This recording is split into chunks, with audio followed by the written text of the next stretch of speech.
Yrityksillähän on siis iso rooli omien työntekijöiden kannustamisessa kestävään liikkumiseen niin työmatkoilla kuin sit siinä työpäivän aikaisessa liikkumisessa, että siinä on paljon erilaisia kannusteita ja toimia, mitä työnantajat voi, että tuodaan uusia ratkaisuja ja tehdään kokeiluita ja yhdessä ja mahdollistetaan tulevaisuutta yhdessä, niin se on tärkeää, että siinä on yrityksillä tosiaan vaikuttamisen paikka.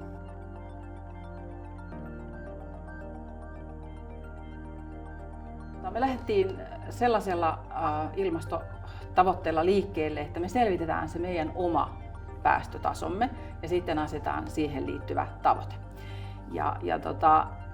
Niin tässä tämän vuoden keväällä valmistuikin ensimmäinen Tampereen aluetaksin hiilijalanjälkilaskelma. Ja sen jälkeen me sitten asetettiin myös tavoite tälle vuodelle, eli tavoite vähentää 5% tämän vuoden aikana niitä meidän päästöjä.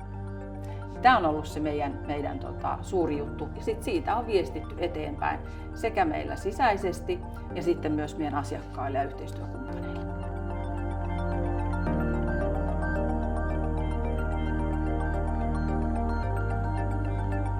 No, me ollaan tätä pohdittu pitkään tätä koko asiaa yleensäkin ja kyllä me ollaan tehty oma strateginen päätös siitä, että ollaan 2035 täysin hiilineutraali ja ettei tuoteta päästöjä ollenkaan. Ja, ollaan sen eteen tehty tiettyjä toimenpiteitä, että meillä on esimerkiksi kalusto on kaikki Euro 6 luokiteltua tällä hetkellä.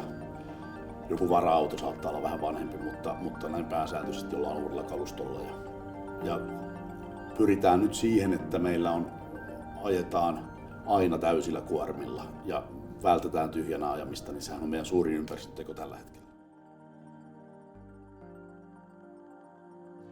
Miten ollaan hyödytty ilmastokumppanuusjäsenyydestä, niin siellä on tullut verkostoitumismahdollisuuksia, on tavattu uusia ihmisiä, meidän Suomen maaorganisaatiojohtaja niin on kiertänyt tapahtumissa ja sitten ollaan oltu ehkä kenties sit vähän tiiviimmin mukana tätä pirkanmaalaista ilmastoskeneä, että se on ollut kiva juttu.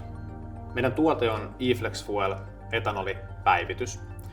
Se voidaan asentaa melkein mihin tahansa bensiiniautoon tai moottoripyörään. Ja tämän jälkeen voidaan käyttää sen bensiinin sijasta E85 bioetanolia. E85 bioetanoli on merkittävästi halvempaa kuin fossiilinen bensiini, koska se tuotetaan paikallisesta biojätteestä. Ilmastopäästöt laskee sillä noin 80%. Ja se on helppo tämmöinen matalan kynnyksen arkinen teko, minkä melkein kuka tahansa voi tehdä. No, kyllä tässä paljon haasteita on siis siinä mielessä, että meidän kun tämä on yhteinen asia, niin se ei riitä, että yksi tekee, vaan pitää tehdä yhdessä. Siihen pitää saada teollisuus mukaan, kaikki toimijat mukaan, jotka on, niin pitää saada näihin talkoisiin, niin sitten yhdessä me onnistutaan. No, ympäristöasiat, niin ne on asioita, jotka tulee meidän kaikkien huomioida entistä enemmän tulevaisuudessa. Et on se sitten, puhutaan ihan yksityisestä kuluttaja-ihmisestä tai yrityksestä, niin se tulee olemaan osa meidän elämää. Ja meidän tulee kaikkien tehdä töitä sen eteen. Ja me halutaan yrityksenä tehdä töitä sen eteen. Me halutaan tuoda sitä myös esiin ja kertoa niistä meidän teoista myös eteenpäin.